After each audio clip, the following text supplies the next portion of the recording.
kinh cái gì à mà nâng khăm na lên hăng sát qua nắng hàng ngày thì mình thấy ngày qua hier ngày qua quang nó khăm na vậy so hi đi mà lo hi veo cần khăm na so qua mà làm tuần thì cái vậy so kinh thì lo đi hi đi mà lo hi chín ngày qua hier lúc khăm sức bền tàu pan hông xin sắc nó phát lòng hi sẽ cái gì nào thế ilung kham na te ten ting to ka ke han tun ni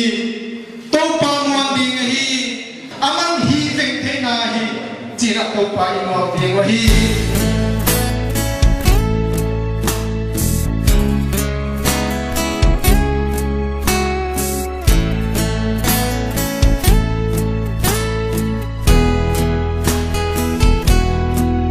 lung kham na te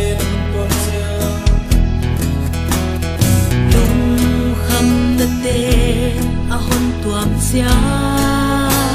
pa na te ahon be chia hi pa na te ahon be chia ka si siam lo tuang ka zui siam hello tuang lam ka zui lai ka to pa in ahon sin sa ki zo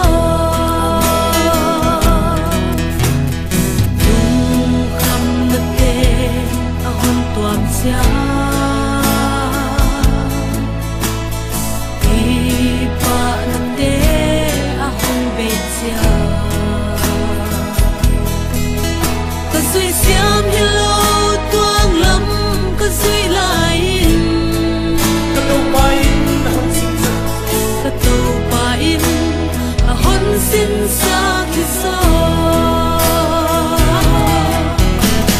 hôn vì nát tê cái kêu chiang